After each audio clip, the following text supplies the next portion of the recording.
everyone. Welcome to episode 46 of Floating Through Film. This week, we're doing a long-awaited episode. Something I'm kind of looking forward to, even though I feel like I'm outgunned here, but we're doing Michael Bay, just to start us off. Let me introduce our host here, because I am just excited. Transformers. Our usual is Luke. Hi. And Blake. What's up? And we have our kind of basically guest co-host / he's been on a lot of episodes now, Bryan. Good to be back. Hello. My first question is, because we are doing Michael Bay, but we're only doing a quarter of Michael Bay. We're doing some of Michael Bay. We're doing Michael Bay for 12-year-olds. We're getting part of him, but it is kind of all of him in some sense too. But let me just ask each one of you guys, what is your experience of watching these all three within a week? Because it is kind of torture in some ways, which I will admit. Bryan, that's putting it lightly. Okay. But we'll go with the person I'm supposed to be debating in these episodes. Bryan, what do you think of the Transformers movies? I will say that as a kid, I liked them because I was the perfect age for these movies when they came out. However, watching all three back to back, I kind of get confused with what happened. And unless so one, I actually, honestly, my full-on experience is how much more I appreciate one in hindsight of what preceded it. So yeah, I'll leave that. But that's it. That's it. What about the other two? Is there anything about the other two you like? Anything at all. Okay, all right. Revenge of the Fallen is really bad, but in a good way for a lot of the time. All right. I'll take that. It's bad good. Yes. But objectively bad. 3 has some awesome action, but the plot is terrible. Is it fun? Yes. In spurts. Yes. The last hour and a half of the movie's a blast. Yeah. The build-up, however, is just like... The what? The build-up is all over the place. There's some cool scenes mixed in with, just terrible boring scenes. plot. Yes. I don't know. I would say that a lot more works in 3 story-wise than 2. In comparison to 2. Coming off of 2 and just everything being a disaster. Going into 3, there's an obvious upgrade. You can actually tell that there was somewhat of a script written for 3, to go off of. Yes. And I think I love kind of he's trying to tie conspiracy stuff to it somehow, at least That's the only part of the build-up I liked. So. And Buzz Aldrin showing up. Okay, but just overall thoughts. That's part of the conspiracy. What are your overall thoughts on Bay? How do you feel about the Transformers movies generally? I don't enjoy them particularly. I like the first one. That's a considering how much schlock you watch, you should enjoy these more, honestly. But see, the thing is schlock I watch, it's not as high budget as this. I don't honestly, a low budget schlock is its own thing. You forgive a lot more, I feel like, whenever it's a low budget and these people are basically on their first movies almost. And it's actually made with but this them. Is where I disagree. You should appreciate both. But see, it's schlock. schlocky horror realizes it's schlock. I don't think Transformers knows it's as bad as it is. Sometimes I agree. I think it thinks it's trying to be more. I think it wants to be more than it is. I disagree. But maybe Bay is definitely not totally aware of everything he's doing, obviously. But okay. Let me ask you, Luke, before because let's get your hater thoughts out of the way. Let's get your hater thoughts out of the way. Well, what's your experience of watching Bay? You might. So Michael Bay, I'm not really familiar with, and so I decided I'll watch these back to back days, and I watched the first one. The first one's fine. The second one is literally god awful. I hated it every second of it, especially the first 45 minutes. I was literally this is the worst movie I've ever seen in my life. The setup to 2 is just my goodness. It's painful to watch. I know that you say it's bad good to you, but that's good cringe. The it's first not though. It's not. This may be a hot take among the group, but the first 45 minutes is my favorite part of Transformers 2. I thought you were going to say of all of them. No. I can see why. I mean, it's good cringe humor, dude. It's the college humor and stuff is hilarious. Yes. Just a girl robot, his roommate having like entire like tech empire in his dorm room. Yes. Michael Bay putting his own poster in the background for Bad Boys 2.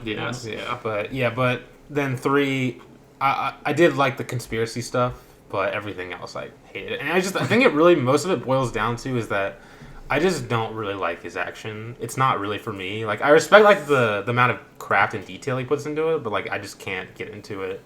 It's too like, I will say he's more restrained in some of his other movies though. He's more restrained in his action. Like The Rock definitely has like it has some great action, but it's way more. Yeah. It's not as much. It's just it's a movie. Yeah, I just this is definitely a movie in a different way though.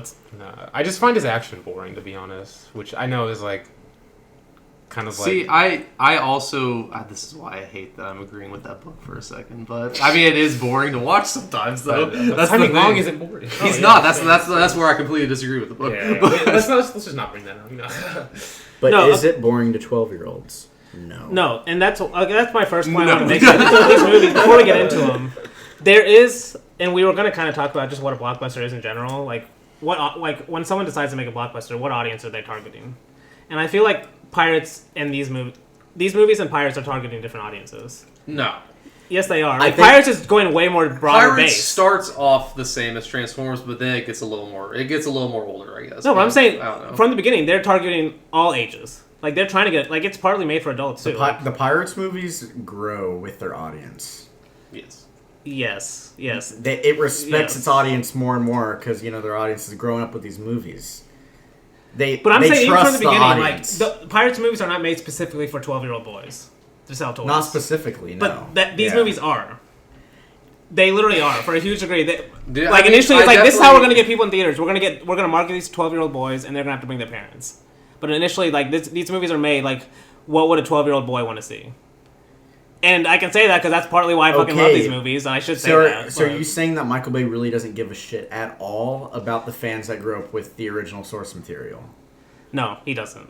I agree. He doesn't. I agree. And I found there's I agree. I was reading through some interviews and stuff he's done, and there's literally he did an interview before the first one came out, and he literally says how bad the original Transformers movie was in the 80s. Yes. And he'd already started getting hate of how many people liked the original Transformers and stuff. Yeah. But for him it was literally, and that's kind of what I want to go with Michael Bay is for him, to a certain degree, like I said, he does not care about. He liked a lot of the Transformers lore and stuff, but he didn't care about staying true to the originals or anything like that. For him, partly the movie's made for 12-year-olds, but then partly, like all of Michael Bay movies, they're literally all just an excuse. The stories are an excuse. Not only 12-year-olds. 12-year-olds, trailer trash, and boondock people that come to the theater to see a movie. There's more people once a year. They made over $1 billion, so it's more than that. There's a lot more of those types of people than you think. Yeah. I mean, we are in Arkansas. Yeah. As we've worked we've worked at the movie theater. We've seen the demographics, especially as someone who's worked in the box office, and is able to see the demographics that pay to go see a movie. The Transformers movies fit in with a couple more types of movies. The Fast and Furious movies, the Jurassic World movies, yes, and your typical shit Disney remake movie. It's maybe the Disney remake less, but it's more I'm thinking more Jungle Cruise, those types. It's less so though, because Jungle Cruise is more family though. They're marketing to the family first. Right. These are literally that's what maybe that's why I think Fast these are literally Fast and what would a 12-year-old boy World want to see in this scene? Almost fit in with those. Yeah, Fast and Furious. I think that's more. Wait, what's the Transformers movie with the girl, though? Is that the 5th one when Michael Bay didn't direct it? Or is that Michael Bay directed all the Transformers? Oh, he did all of them? Yeah, he did all of them. Bumblebee? No. I'm talking about the little girl that's in that one movie. Oh, in the 5th one? Yeah. Oh, it is the 5th one. It's bad. That one's fucking terrible. So bad. She's talking to the camera half the time. Yeah. Oh, yeah. So bad. Yeah. Because Michael Bay goes back on that then. I mean... Makes it for 12-year-old girls, too. Yeah, no, the later ones kind of... We're talking about the first 3 here. We're talking about the first 3 here. Yeah, we don't want to talk about dude, even when you're talking... If you think about those Sam... are somehow worse. Literally, when he's going to college 3 years later in the movie... the second one was made 4 years later. It's kind of made for a 16 or 17-year-old watching it 4 years later. 16 or 17-year-old boy, And that's maybe why people, I don't know why people get so mad about... Okay, let me ask you this. Why do you think people get so mad about Michael Bay? Because there's a lot of bad filmmakers, but, there's a certain kind of, I can almost see like people ugh, seeing some like about ego Michael to Bay. him, honestly. Just the way. I mean, a lot of he kinda- directors has that though. But him, it's more. James Cameron has that. Him is more exemplified with his Cameron movies makes good specifically. movies. Like, what do you mean by that? Just being so loud and but I can see why. Okay, I don't okay. particularly Well, it's agree, like but like I the don't- James Cameron comparison is honestly really good because James Cameron makes good action movies with the same amount of budget as Michael Bay. Well, that's the thing, and it appeals to well- everyone, especially 12-year-old boys. Like it appeals to Transformers, everyone. yeah. Well, that's the thing. James Cameron is more about spectacle. While Well, so is Bay's Michael about Bay, though. spectacle. but Bay, he loses his spectacle. I mean, I would say He more, loses the other aspects, like I- the narrative that James Cameron is. Okay, a lot of my Yeah. criticisms from Bay, I mean, in the specific discussion, go along with Transformers 2 more than Transformers 3 and 1. Because I feel like he definitely understands. Like, 2 just feels like a rushed piece of shit. Like, it's obvious. Like, you know, it's obvious that they had no script at all to work with. Okay, well. And he was just making stuff up on set. Yeah, This like is Sector amazing. 7, This is you literally. know? I mean, Yeah. the fact when Blake was talking about how a schlocky movie is like, that it's low budget and like they didn't have a lot of money to work with. The idea of someone with the amount of explosions in a Michael Bay movie still being like, "Fuck, what are we doing on set today?"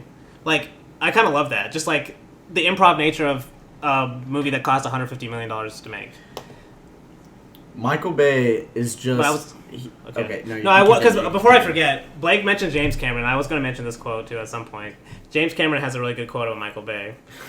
Quote, "I've studied his films and reverse engineered them, his shooting style. He loves what I call the big train set, huge physical production, just as I do. It is the most challenging type of filmmaking, and he does it gorgeously." And, Certain but- movies, yes. I mean, these are huge budget movies, and that's the thing. Like with the Transformers, what makes them so at least interesting to watch for me is a lot of them are filmed in real locations, and then they're adding the Transformers in real locations. But all the explosions are still real explosions. Not where like most blockbusters you're going to see, especially nowadays, where it's kind of weird to talk about a Transformers movie that came out, even 15 years ago, having like action things we might never see again. Honestly, like when's the next time a movie made for 12-year-olds is going to spend the amount of money on explosions that this movie made? Star Wars.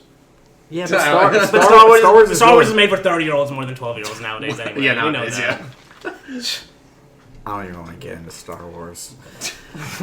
I have a rebuttal for your James Cameron remark, and I have the receipts because it's in my notes. Oh, All right, this is what I wrote down in my notes. Okay. The studio pushed for 3D, but Michael Bay said that the cameras didn't fit his aggressive style of filmmaking, and the post-conversion of 3D looks awful, in quotes, from Michael Bay. He said awful. James Cameron talked him into it and provided Bay with his own 3D team, which worked with him to create a new 3D camera that was more agile and allowed him to fit with his directing style. The cost that the studio spent to pay James Cameron and his team, $30 million for this new 3D technology. wait, was this for Transformers 3? Yes, which was the first Transformers to be released in 3D, and it was the first one post-Avatar. So it had to fit into that 3D Wait, craze. so why is this a rebuttal? This Because Michael Bay paid him off. But James Cameron was trying to get him to use them too. Yeah. That kind of seems like a cool story. Yes, because 3D was like, it was being post-converted and looking like garbage for like every single studio movie Yeah. after Avatar. I mean, but, he talked Michael Bay into giving his team $30 million to make a new camera. That seems like a good story course, to me. that seems like a good That's like a happy ending. Yeah, but I'm just saying, it's like... It's like Kubrick getting with NASA to get to make a camera for Barry Lyndon, Not Yeah. make comparable. Not comparable. Yeah. But anyway, should we get to the movies at least? Yes. Yeah, we should get Yes. to the movies. I have a lot of good things to say about the movies. I think I've gotten a lot. I think I've gotten a lot of my qualms with the Okay, yes, with the yes. movies. All right, yes, we should say that now. Speak now or forever hold your peace on hating on... No, we're gonna hate on Oh, come on! Okay, let's start with the first one. Bryan reminds me what happens in 2 and 3. I've already forgotten. Dude, I honestly have forgotten most of 3. Honestly. I mean, I've forgotten most of 2. These are going to go way quicker than... I mean, by the time this comes out, the Pirates will already be posted, which was, 3 hours. This is going to be opposite of that, and that's kind of what I love about Michael... Okay, before we even start with maybe the first one. Yeah, I'll say why I love Michael Bay. Yes, I want to know why, because this is honestly the most.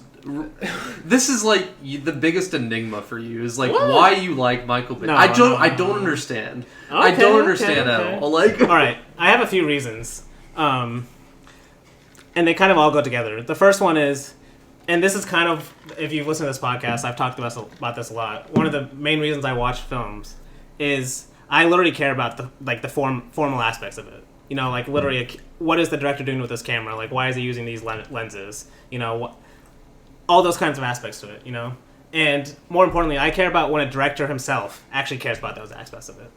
And even if you hate Michael Bay, it would be hard. I mean, there are some people obviously that are just going to say he's a bad filmmaker and, you know, just leave it at that. But you cannot deny that he actually knows how to film an action scene. Even if you don't like the cuts and stuff. Like, if you think about the fact that he's actually filming real explosions every time, you know, you're never going to get fake explosions with Michael Bay, at least. You know, that's a guarantee. Yeah. Right? And the fact that you literally have 10, 12, 15 cameras going at once, filming one action set piece at once, and he's trying to convey that information in a way only film can, through fast montage, almost blinding montage, you know? Like, a very annoying, excessive montage maybe for some people, but that's kind of what I love about him in his own way. And another thing that I've talked about constantly, maybe not constantly, but a few times on this podcast is, I don't know if you remember when we did the Monty Manas episode. Huge shift. Huge shift, but you'll see where I'm coming from is, when I mentioned Monty Call has a quote that, where he talks about basically there's like a bug of linear narrative in people's heads where like the fact they think the only way to see a movie is from A to B to C one way, right? There's a story being told with a 3-act structure. There has to be a love story. There has to be, you know, a villain that rises in the second act and falls in the third act. You know, like a lot of people see a movie having to be only that one structure. And when Michael Bay sees a movie, it's like, fuck that. I do not care about that. All I care about is... But all three movies are like that. But that's not why the movies already exist, though. He's literally just throwing... Like, the reason why the movies are shaped like that is because it is a blockbuster at the end of the day. But the fact that he's basically almost throwing those stories in the face. Like, every movie, if you're actually paying attention... And that's why these movies really don't go well to watching back-to-back. Like, you really have to wait 4 years before you watch the next one. Because they're all the same. Yeah, you have to forget what happened in the previous one, or else they're like, wait a second, these literally doesn't make any sense. Like... Why is Megatron helping, you know, another leader just after he did this in the previous one? You know, like, there's no logical coherence to any of the three movies. But if you appreciate them as individual movies itself, and the way, like I've been saying, is I kind of like to watch movies almost like a documentary. You know, like, what can I get out of the movie for myself? And if you actually watch Michael Bay's movies that way, you can actually get a lot of how technically proficient he is, how much he actually cares about the compositions of his images, and how much he's really good at using long lenses. You know, like a lot of directors are good at that nowadays. I definitely agree. He knows how to film action. Like, yes, he can film action. Oh, and dude, I mean, trust me, I've watched Transformers 3 probably 4 or 5 times now. Like, part of this, like, really, I don't even care about the first 2/3 of the movie until we get the last 50 minutes. I'm like, okay, now here we go. You know, it's like getting ready for a roller coaster, and you're like, okay, now this is the last part. You know. I know. But that's what I'm saying. Like, I'm not watching Michael Bay's movie, especially the Transformers. Some of the other ones do. Some of the other ones have better stories, you know. But that's not the reason. Like, it's just like I've been saying, and I'll continue to say it throughout the podcast. That's not the reason I watch films. It's like almost like I watch films to see what you can do with them. You know, what you can do with a cut, what you can do with a long lens, what you can do with characters you don't care about. You know, all these kind of things. Is Bay a poetic filmmaker to you? You did say no. You're drawn from what. See, and that's where I'm like, but I don't want to go overboard because I've obviously mentioned all the stuff I love about him, but at the same time, he is in a certain way, in some degree, stuff I hate about movies. You know, like in terms of this is why this doesn't make sense. No, but in terms of like, if this was the only type of movie people watched, where it was only Michael Bay and just TV, I'd be like, I mean, really, like that's the only movies you like, but like. If he's only like one aspect of the movies I watch, so like I try to be as, you know, open as possible of what types of films I watch, and he's at one extreme, and you know the other extreme is like Bellatar, but like, you know, I can appreciate both. And this is the thing, the same way there's no slower filmmakers than like Simon Long or Bellatar, there is no one faster than Michael Bay, especially in mainstream, like not even close. Really, you have to go to like experimental filmmakers to find someone that'll go as fast as he is, and that's a skill too. That I think might be faster. Scorsese has his moments. No, I mean, come on. At least they seem faster to me. And this is part of it. Michael Bay cares about speed more than anything else. Like, Scorsese has, like, fast-cut movies, but he still cares about his characters. He still cares about if he's telling a good story, if it actually makes logical sense. But Michael Bay's like, I do not care about any of that. All I care about is, like, the speed of the action, almost. Like, think about even his line deliveries and all his dialogue. It's like, even when it's, like, normal dialogue, it's like everyone's talking fast, and, like, the camera's always moving around somewhere, and... Like, it's almost like he cannot. Everyone's talking fast until they have to slow down for the important parts, and then it cuts. When there's to a the kiss next or something, scene. yeah.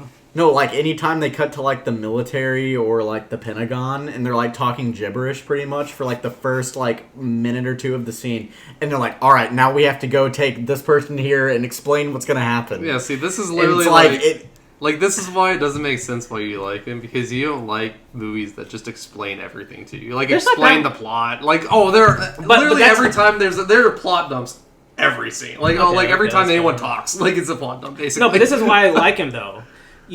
I'm not watching the movie for that. Like, there are certain movies where they're like, they're selling you the movie. It's, this is a great story. You're going to love watching the story. You're going to love watching the acting. You just, like, turn it on and not watch it till it gets to the last 50 minutes? I think you're forgetting how much action are in these movies. There's a lot of action, but there's a lot of Transformers talking, a lot of boredom, too. Transformers talking. But you're forgetting, there's something I do love about a lot of the movies I like is where the director does not necessarily like the characters in the movie.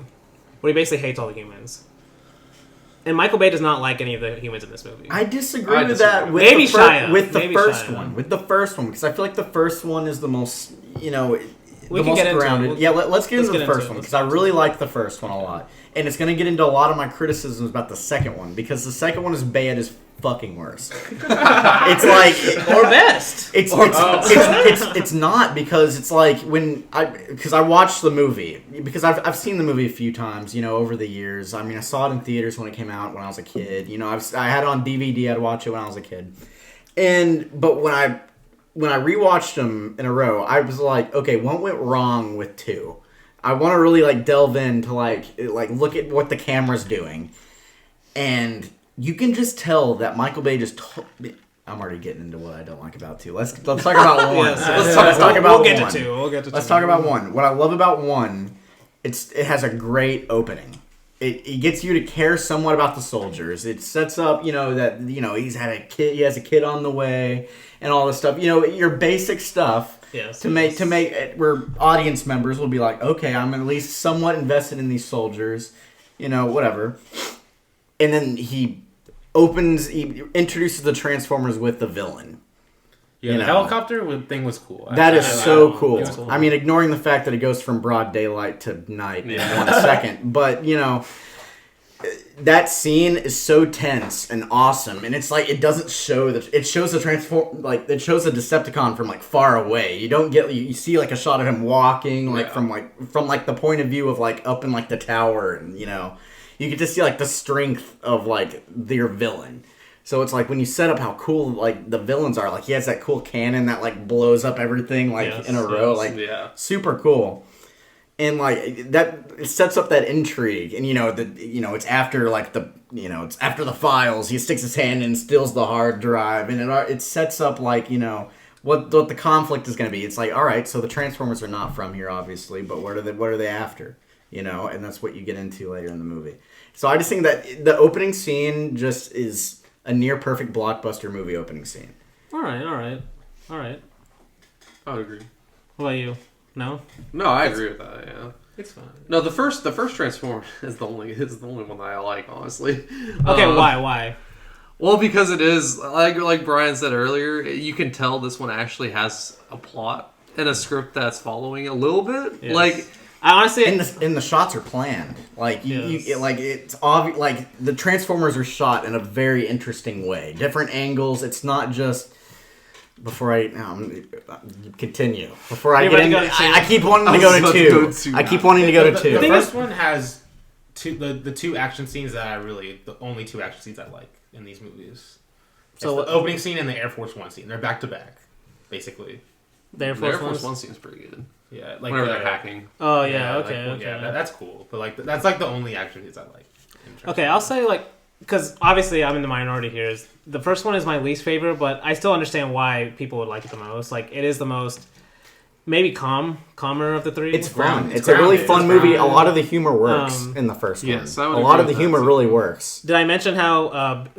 I think I said it before, but not during. How Spielberg was the one that wanted Michael Bay to do the Transformers movies originally, and it kind of makes sense when you're watching the first one. At least the beginning of the first one, you're like, okay, I can see Spielberg being on for a story like this, where like Shia LaBeouf kind of just he goes with his dad to buy it. It would have been so much better with Spielberg, but it would have been different. It would have been different, a lot different. It would have been a lot different. It would have been very different. Yes, but that's okay. I should read the quote because this is why he wanted Bay specifically. Okay. Quote: I couldn't think of a better director to turn a truck into a robot and make us believe it was really happening. And okay, what do you guys think about the visual effects? We haven't really talked about amazing. Yes. Impeccable. Yes. Even when you're watching them now, it's like the first one's 15, 16 years old. Yep. It holds up so well. Yep. Because I was reading, this was during 2007. The first one, they said, like, in scenes where you see multiple robots on the screen, sometimes it could take up to 38 hours to render a single frame. I'm sure. Yeah. Which is insane. Think about, like, you can tell, like, there's actually people putting time into all the visual effects and stuff. And this is something, obviously, we've talked about a lot, is the sound as well.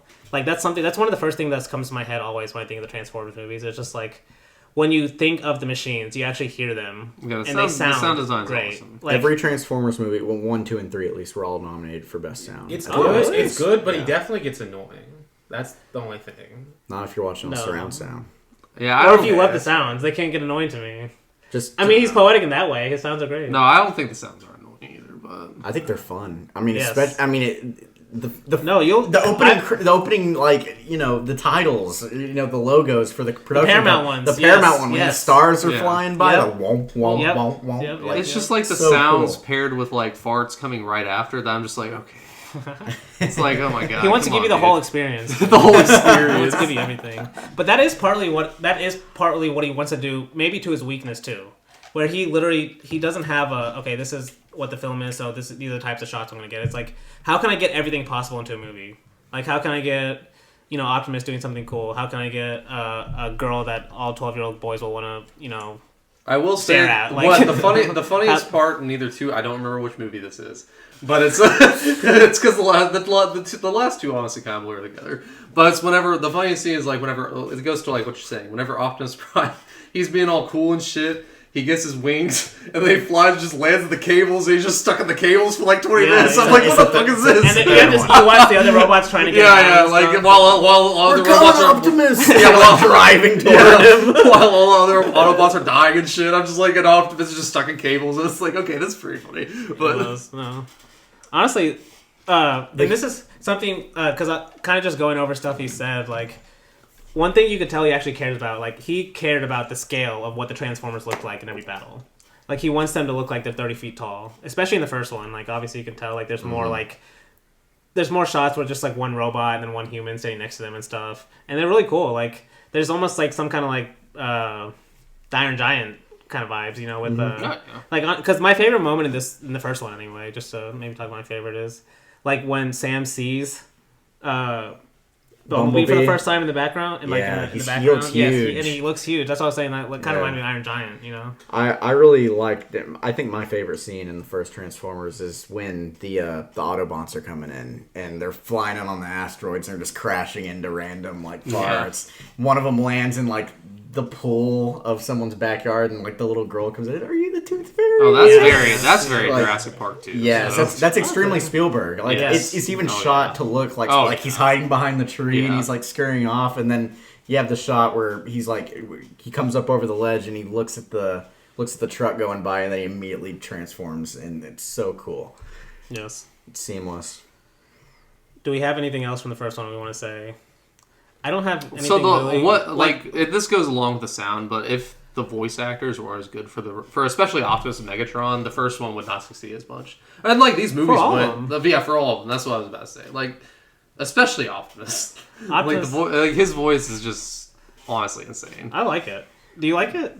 Optimus? Yeah, Optimus' voice. Yeah, he's awesome. And Megatron's voice really is good too. amazing. Wait, who are? I'll look it up. No, yeah, you need to look it up because both of them, but them two are amazing. So some of the other ones are annoying. Yes. I mean, I noticed something he's trying to do is, and we should talk about this too. He has moments that could be seen as racist. Yes, they are racist. Yeah, that's putting it lightly. Could be seen as racist. It's the second one, especially. No, and that goes to your point of these. Who is he making these films for? And like you said, that's one audience where it's like these are that's for one audience. He's making it for racists. Okay, Kids. to be fair, like what's the racist kids? You pointed out in the first one that this is too smart for Iranian scientists. Yeah. Like, oh, what? But to be fair, that was in 2007, dude. Like there was a lot of movies that were. Well, it's also just the stereotypes too. Like that's what people always get. And that's what I was gonna say is to give it maybe to give maybe a positive reading because it is bad.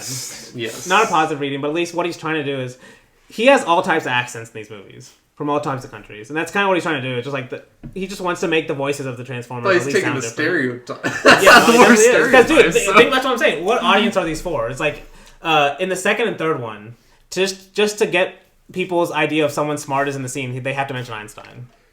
Like in the second one, it's like Sam being like, Sam's like, Einstein was wrong. And everyone's like, oh my god. And then that's when he goes and starts like writing everything on the board. That's just a joke though. No, like, but I'm saying in terms of like, and then the third one, the same thing. They're like Sentinel Prime. He was the Einstein of his era. Or of his oh yeah. I was like, okay, like, okay. But that's what he's trying to do. Is like basically everything is like, I don't want to say lowest common denominator, but he wants to get he wants. Okay. I don't want to say it. Yes. At least all the story parts, and maybe the comedy too. Literally what I said. The people that are coming to see these movies, kids with their parents that look depressed that they're having to go see a Transformers movie. But secretly excited, maybe. The dad, maybe. The mom, no. And then you have the people that looks like they haven't seen a movie since the last Transformers. You know, it has... Or us true Bay heads. Or people that like action. Yeah, just they saw the trailer, they're like, oh, big robot, I'd go see a movie. You know? It's a similar... It's a similar Jurassic Park reason. Or Jurassic World reason. Yeah, we still haven't talked about the... But see, you don't say the same thing about Jurassic World I don't. Dominion. I mean, dude, there's no Jurassic World Dominion is definitely worse than Transformers. Yeah. Maybe not. In all of them. There's no, like... Yes, it is. In Transformers, it's just more like offensive. Exactly. No. There's actual craft in Transformers. Has a style. Yes, exactly. There's no style to any of the Jurassic World movies.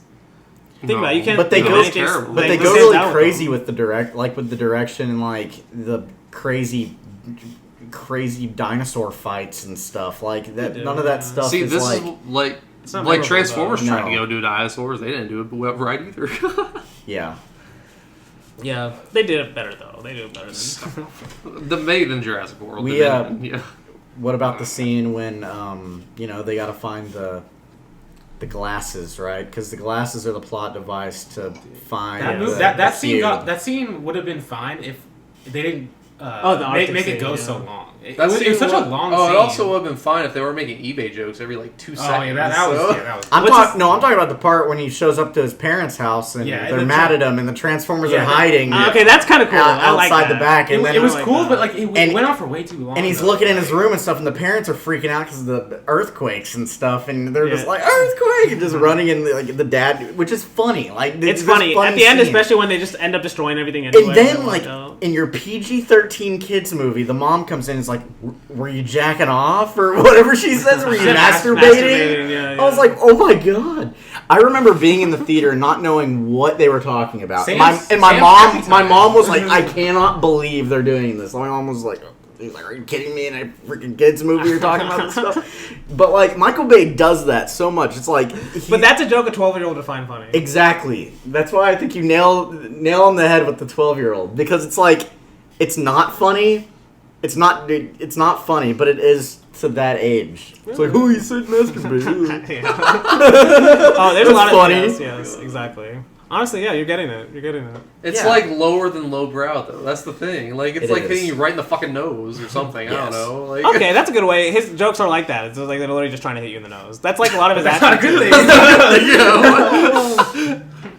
It's all in moderation, I'm not saying every director should do this, but the humor in the first one is well done. I really like it's the. Not, I really it's like. Not as bad as the last. It definitely is. Highlight. Okay, we gotta talk about Anthony Anderson. We gotta talk about Bernie Mac.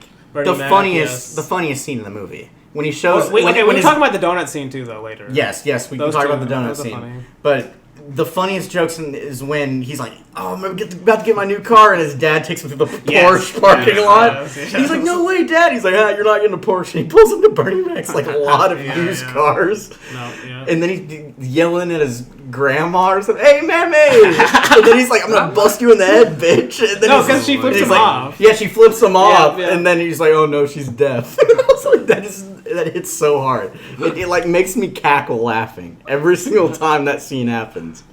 It's so funny. And then I mean you have the stuff when he goes and picks up Megan Fox for the first time, and she's like, "Oh, I have a soft spot for guys with big arms and all this stuff," and he's like flexing. He's playing the disco ball. The disco ball reflects. It's so funny. And what's even funnier about like them driving in like cars and like especially like with interior shots of cars, the backdrop is just white. Did y'all notice that? Yeah. He does that a few times too. Like in Transformers 2, it's like that too, but it's like a bunch of different like blurred out lights. Yes. But I like the one in Transformers 2. I'm not gonna lie. This one, the donut scene is probably the best scene in the trilogy. The donut scene's great. It was funny. Okay, but to talk about the scene where because in the first and second one, there's also a scene with the bully. You know, there's like a bully guy, of course. Yeah. In this one, it's kind of funny where he's like, "What are you doing here?" He's like, "I'm writing a book about the link between brain damage and football." Okay, that was pretty good. Yeah, no, he has some good jokes. And then he's like talking about his like coloring pages and crossword puzzles and stuff in the back. It's pretty funny.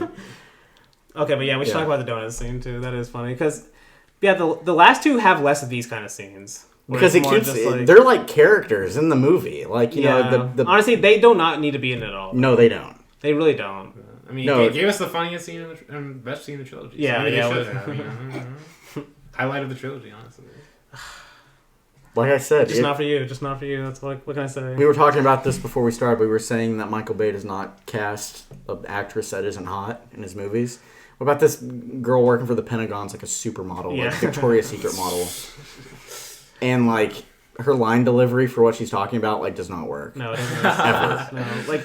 But that's what I'm saying. This is part of the reason why I don't like the first one as much. Like, they should not be in it at all. Like, I honestly don't even know why. They're there for, like, comedy. And then, like, when, like, the plots intersect when they're at Hoover Dam. Right, you know, their plots intersect. And then they just, like, don't show up for the rest of the movie. That's, like, their plot ends. Yeah. Like, when they kill, like, the little robot guy. Yeah. Know? And they're not even mentioning the other ones or anything. They're not mentioning the other ones. They're not even in the entire third act of the movie. Honestly, I kind of appreciate that. You just forget some. At least, okay, we should talk about John Turturro because he's actually kind of an important character. But yes. I mean, honestly, we'll just go to the second one. We'll get to him. We'll get to him. Yeah, I didn't remember. Why do you guys hate in the first one? Yes, he was. Because I thought they introduced he's the main. Sector 7's in the first one. Because remember, Bumblebee like pops his cap on him and pees all over him. Mm-hmm. Yeah, oh yeah, Bumblebee, stop you! And it's a cool moment. It is a cool. And it's a cool moment when Turturro first arrests them, and then they're like, he doesn't know Optimus is coming. Not Optimus, but Bumblebee's coming. Optimus is like hiding, under the bridge. Yes. Okay, and then they all come and save him. Yeah. And then he's like, "That's who." Like, he says some line. Yeah, because Bumblebee gets captured. Yeah. He's like, it was a noble sacrifice. And we're like, what? Oh, yeah. He's like, willing, just like, all right, Bumblebee's dead. Yeah. See, that's the thing. Like, watching these back to back to back, you realize how fucking awful of a leader Optimus Prime is. Like, he's the worst. Yes, he is. Like, he's fucking I can agree with that. Like, except for he is good at killing people. He's good at killing other robots, killing his own. He's a bloodthirsty killer. Dude, he's a bloodthirsty... Like, he literally... Even more so than Megatron. Oh, yeah. Megatron is more of, like, the hero. Dude, like honestly, like he's I don't know, he's like, stupid and villainous, with his dialogue. He's more sympathetic. Like, Megatron has killed one person in these entire movies. And it was like Jane the first one whenever he ripped him in half. Like, oh yeah, that was like the only person he's killed. And Sentinel Prime or whatever. In the That's last a good question. But, do we? Yeah. Actually, technically, that was still Optimus. But still Optimus. Yeah. Dude, fucking literally. Oh my god. We haven't got there yet. We haven't got there yet. That's one of the funniest moments in all three of them. Like holy shit, dude. The Transformers start to spurt blood in the second one. Dude, yeah. But it's just like Optimus Prime is literally like he's so bad at everything he does, and he just loves killing his own people. No, he has no, because and especially whenever you learn like what happens on Cybertron, like everyone's a Decepticon, basically. Like everyone's like they were the minority, side. and so you're like you're watching this like looking at Optimus. 7 Autobots. Yeah, there's like 7 Autobots. So it's just like in every movie. Optimus. So it made me think like Optimus Prime is the real bad guy here. Yeah. Honestly, yeah. No, like, he's definitely not a good leader. No, he's not. But he says some cool stuff sometimes. He does. He has some bad moments. Like, okay, maybe at the end cool of the first one. He's got I honestly don't remember exactly what he says, but at the end of all three, they end exactly the same. Yes. It's Optimus looking into the distance Linkin and Park. he's saying, like, Linkin Park. And it's like, this is what, like, these movies are definitely of the odds, man. Oh my god. Fucking Linkin Park. Oh, Linkin Park, yeah. No, just like every song choice in the first two especially are terrible. Every single one. Like, I was just like, every time a musical cue happened, I was like, oh my okay, the theme, god. the Transformers theme is good. The score by... the actual score it's called is good. Action Okay. or something. Alright, I have a theory. If anybody else had scored the Transformers movies, maybe we would appreciate them to be more bad. Because... to be more bad. As, like, ridiculous bad movies. Because Steve Jablonski, who scored all three, or maybe all five, I'm not really sure, but... The score is so epic and awesome, and it's doing all the work. Whoa! I disagree. At least for like the emotional, like heavy lifting and stuff, like for like the character stuff. But there are certain moments where it works, like when Optimus goes on a killing spree or something, and then after you get the it works. But like because he's trying to make it feel epic for a 12-year-old. Because he is. We're gonna keep on going back to that. Oh, we definitely are. Because I mean, these movies are made. That's why I keep saying these movies are made for 12-year-olds. Like, what would a 12-year-old want to see first? It's not PG-13. It's PG-12. Or 13. Okay, but to go to the second one, because to go with what you guys are saying, it's funny. Two of the scriptwriters. This is what they said. One of them said, "I think many of us preferred the heart and soul of the first movie." And then the other one was like, it was definitely a disappointment for all of us. Okay, I wrote a lot of stuff down because, the writer's strike. Yes, yeah. So the writers of the first movie were the two, Roberto Orsi, and Kurtzman, right? Yes, I think you're right, yeah. They left due to scheduling conflicts, quote unquote. And Barry hires Aaron Kruger to write the script. And to expand his own 60-page outline that he wrote himself into a script, and because he said 60-page outline? Yes. What the fuck? Yes. Think about how long these movies are. But Bay said he was impressed by his knowledge of the Transformers mythology, and Bay hires 2 more writers. And locks all 3 of them in a hotel for 4 months, and they can only check in on one another's notes and work twice a day. And he had them literally on surveillance because they weren't allowed to be working then. So it was like against the Writers Guild rules, basically, because all these writers were supposed to be on strike and not working. So he literally hid them, hired them, and locked them in a hotel in different rooms. And then they can like conspire with one another. This was after the original ones were fired? Or they left, yes. Oh, they left, okay. After they left, yes. Yeah, it was, yeah. So, during the script writing, the producer, which his name's Tom DeSanto, thought it would be a very cool idea to introduce the Dinobots in number 2. Oh. But Bay said he hated the Dinobots and they had never been considered for any of his movies. How the mighty have fallen. Yeah, wow. Yeah. Then that goes against number 4, I guess. Oh, that's 5. No, that's 4. 4, it is 4, yeah. They're in 5, I'm pretty sure, too, but maybe. But see, they're not even in 4. Like, Michael Bay still stuck to it. Yeah. They just used it for the marketing. Like, see, that's one of the ones that you could definitely sue nowadays. Also, Transformers, this is another fun fact. Transformers 2 is the highest grossing film to ever win Worst Picture at the Razzies. Oh. Yeah. Oh, right. I kind of like that award. It was nominated for 7 Razzies. Razzies kind of suck, though. Honestly. Yeah. They do. Yeah, but it broke the record of all-time midnight showings at the time. Best for Paramount until Top Gun Maverick. Which you said that about Pirates last week, didn't you? I know. It's crazy how a lot of these connect. Yeah. It made $402 million in the U.S. and $836 million worldwide. Oh, okay. That's a lot of money. That's why I needed to understand. Like, what does the rest of the world see in Transformers? China loves Big it. robot. Especially China. Big robots. Because China has actual great action movies. Like, that's what I'm saying, though. There is a type of but action that's also cinema that not only Michael Bay. There's like I said, Tony Scott. There's other filmmakers no, I mean too. Michael Bay. John Woo is this kind of action. Bay is a very Hong Kong action director. Yes, he very much is. Like way. that's why it kind of makes a little bit of sense. But that's why I'm saying it doesn't, because they have better movies over there. Dude, I will say this: if no one knew he was Michael Bay, and you just said, "Oh, this movie just came out in Japan and it was made by a Japanese or China or a Hong Kong director," more people would like him. And they would appreciate the style more. They would actually focus on the style more instead of, "Oh, this is just made for lowest common denominator Americans or whatever." Because, I mean, people in those countries, a lot of people see those movies like that too. Where it's like, Hong Kong cinema is not only just action movies. No, yeah, they're like B movies. Yes, exactly. Mm-hmm. But here they're like, "Oh, we can appreciate the form. We don't get stuff like that here." They're definitely like that across the world with Michael Bay too. And that Michael Bay's obviously not the only one, but just think about it. If you've never even seen a movie with this kind of editing, like, it is a new experience. Especially in a theater, which obviously we watched all these at home, and we are missing half the point of watching one of these is watching it in the theater. I saw all three of them in the theater. Oh, we all did too, and this is where I have to come against Blake, because we watched at least definitely the third one together.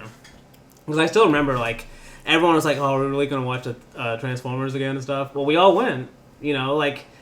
We're still going. Like, there's deep down, there's a part of us that love it. That's my main reasoning. I didn't watch them in theaters. I was 4 when the first one came out. Yeah, you're too young. You're too young. Yeah, thank goodness. You need 8 more years under your belt. I was spared, Okay, but to get to specifically the second one, what's the main reason you don't like it, Bryan? I know you've been wanting to go off on it, and you kind of have already. But for number 2, yeah. Number 2, it's obvious that they didn't have a script. The script, that's kind of what you're getting to. It's obvious that they didn't have a script, so Bay didn't know what the fuck he was doing. So really all he did was just blow shit up and put a camera at it, and depend on the visual effects artist to do all the work. And it's obvious because the action is the worst in number 2 by far. It's everything's. I like the third one. It's so close up. That's what I was watching when I was watching 2. I was watching what the camera's doing. Okay. I was like watching what the camera's pointing at, and like because Transformers aren't real. He's just pointing at nothing. Yeah. And just doing camera moves, right?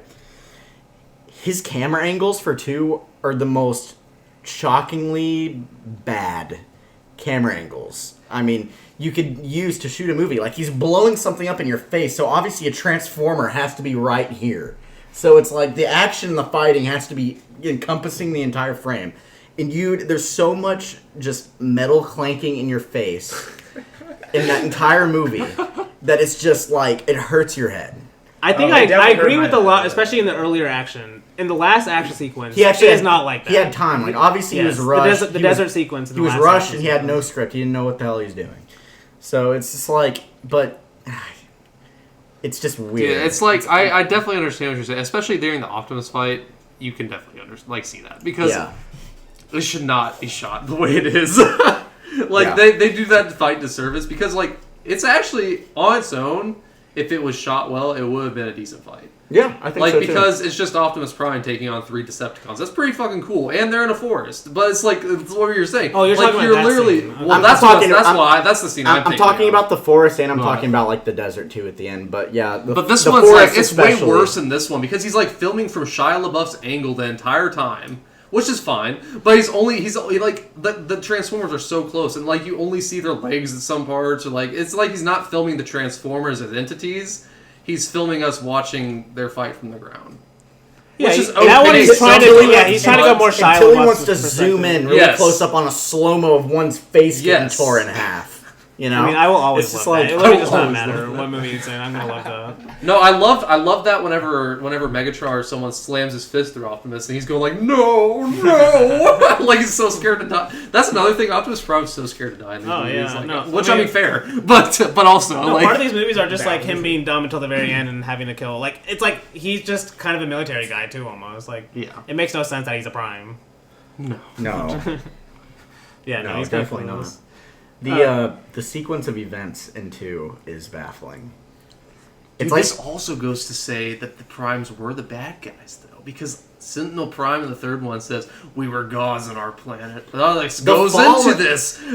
All the main villains except for Megatron were all Primes. Yeah, like the Fallen was a Prime, but they explain how the other the Fallen. They just make shit up. They just make shit up because they had only a Prime can kill another Prime. They do not. Whatever it obviously isn't, because Megatron kills Optimus Prime. They don't mention Sentinel once. Like, as far as we know, like, all the other Primes had sacrificed themselves to bury the one thing that can bring Optimus Prime back to life. Yeah. You know. Yes, it makes no sense. That seven of them just like sacrifice their lives. Like, why are they 7 of them doing that on Earth for some reason? What are they doing on Earth? Okay, but to mention with the scriptwriter, his defense. Yeah. Roberto Orci. This is what he said. Yeah. What do you want? Speeches at the UN? It's Transformers. All right. That's literally what he said. But to go against that, that's why I don't understand. Like, they are like, you're not supposed to overthink it. You're literally like, especially watching them this time, like, I realized watching a Michael Bay movie after your brain's just like in a haze almost. And like, I watched a couple movies, like I would watch the Transformers and I had to watch something after, and I was like watching something the complete opposite, almost just to get like... Oh yeah, it was fantastic. And it kind of works though. I was like, damn, my head is like sped up, now I'm just gonna like slow down almost. It's like a really slow movie. But... Yeah. Okay. It's the bizarre random characters in number 2 that are like... Like really, the Transformers or the... No, yes. Not the... Both of them. The Transformers and the random people. Yeah, just, oh my gosh. The roommate. He's a new one. The roommate's a new one. We also have, Do we like the aspect ratios changing? This is the one where the aspect ratios keep changing. What? I thought that was 5. No, it happens in this one too. Like in the forest fight, it happens. That's going between IMAX and normal. Yep. Okay, yeah, it didn't bother me as much because that happens in I kind of liked it. Big honestly. blockbuster movies, like. But he does it a lot. Like, this is why, because a lot of people are annoyed about it too, because he does it a lot. Like, he's literally doing it the same way he cuts, like, a lot of times. Like, how he'll just cut from a close up to a wide to a close, like, just all over the place. He's doing that with the aspect ratios and some of the second one too, which is kind of funny. He does it in every shot in the 5th one. Damn, now you got me curious. I need to watch the 5th one. That's every shot. That's the one I haven't watched in the longest. Yeah, he does it a lot, because I remember that hurting my head in the 5th one. Because it would not go from IMAX to normal. It would go from IMAX to, like, kinda IMAX to 3 aspect ratios. To all the way back to mid to kind of down to... And it's even in the trailer. Even on TV, if the movie's on TV, which I'm saying this because I saw it on TV, like, I clicked on it, like, to watch for 5 minutes, and it did it, like... Literally between Mark Wahlberg running to like go pick something up to grabbing it to change, it would change the aspect. In every cut was different, and I was like, "Oh my!" Honestly, this is what I was saying. So bad. I mean, I didn't say this, but Michael Bay is kind of an experimental filmmaker in this way. Like, that's why he's literally like, "Oh, really? You can change aspect ratios?" Like, I think he's trolling. Times? Yes, to a certain degree. Yeah, I mean, I think he thinks he's trying to create a certain effect, like maybe just. Like the rest of his movies, like there's no logical sense to a lot of the way he cuts his movies. There's no logical way to the way the action goes. He's made too many good movies that are very well made for me to like believe that this is not just a troll. See, that's why I don't think it's troll. It's not, the audience is not for everyone. It literally is like, what would a 12-year-old want to see first? And a lot of action, at least to some degree. I still think there's a lot of great action set pieces, and maybe we should just go to the third one because I kind of just want to talk. There was one moment. There's so much I want to talk about. There was one moment that I thought was like especially bad. And I was honestly curious what you think about it. Is it the beginning? The second one, okay, yeah. Okay. It's the beginning when Sam is talking to Bumblebee crying. And he keeps cutting back to Megan Fox outside changing into a white dress, like, multiple times. It was the most jarring editing I've ever seen. It was terrible. Like, I was like... But it makes sense, though. Oh, yeah, because he's about to leave. And I will say, because it's honestly so funny, there's that, when they're kissing at the end of this one, like, when he's saying goodbye, it's so funny. Like, he's literally spinning the camera, like, as fast as possible around both of them. He does, like, he does it in that scene, too. This guy cannot just film a normal conversation. Like, he just can't do it. Like, because he does it in the ambulance, too. The same thing, so like when jarring, Jake Gyllenhaal and him are talking at the beginning, he's just spinning the camera like as fast as they can around him. Megan Fox and Shia LaBeouf's like relationship in all of 2 is like, are you gonna tell me you love me? No, I adore you. I won't say. Oh yeah, that's the whole thing. It's the whole movie. Yeah, until the end. It's just like okay, so like when they're talking and they're having that moment together, and the parents are like, "Hey, watch this." The camera is spinning really, really fast around them, but the camera's shadow is casted on them like 3 times. Oh my god! Okay, I didn't notice that. Also, I noticed. I did when find I it was funny it. though. There's one like kind of funny moment where his mom's like, "Why'd you give up that girlfriend? You're never gonna get one like her," or something like that. That's the third one. Is that the third one? Because the second girl in the third movie, she breaks up with him. And, she's like, what? 2 hotties? You're not gonna get a third one. No, because she's like, no, because then she's lucky like, for Sam Witwicky, he's in the Michael Bay universe. Everyone's hot. Everyone's hot. That's true though. No, because there's so many fish in this. No, because you missed like the funniest part because it's kind of the same kind of type of joke as the first one. Because she's like, you're not gonna get a third one. I mean, unless you have like a big. And she's like, and he's like, oh, mom. Yeah. Dude, I forgot to mention this, but Michael Bay literally talks about how they improv'd that scene in the first one with the masturbating joke. He said like the script has another joke that he hated, and he's like, let's just do this one. This one's funny, and he's like, so he's like really proud of it too, because like of how because how people still talk about that. Like, it's easy to remember. Like, yes, I can't believe this isn't a fucking a movie that was marketed for 12-year-olds kind of thing. What a weird thing to say to your son, though. What? Like, if you have a big one or whatever? Okay, he's older in that one. He's still weird. It's still his mom. Still on. Like, yeah. No, it is. Yeah. There's nothing normal in a Michael Bay movie. But this is like... We gotta talk about, okay, first of all, when he gets to college, the mom is freaking out, crying and stuff, because the baby booties and stuff, and then, like, they find, like, the shard of the first one. Of the cube, yeah. And he drops it, spark. And it makes everything in the kitchen a Decepticon. You have, like, the one where the blender that grows a dick and it's shooting out of it, and you have, like, the other ones. And I don't even know what they're, like, shooting, because they shoot Sam Witwicky, like, 100 times. Like, blasting him. And he's just, like... And then Bumblebee shows up and just blows the house up. Yes. And then the mom taking the edible, too. That was a terrible... I hated it. I hated it, too. Oh, it was so bad. I hated it. I think it's, like... I think it's so bad that it's good. Yes, in a way. Yes, exactly. Yes.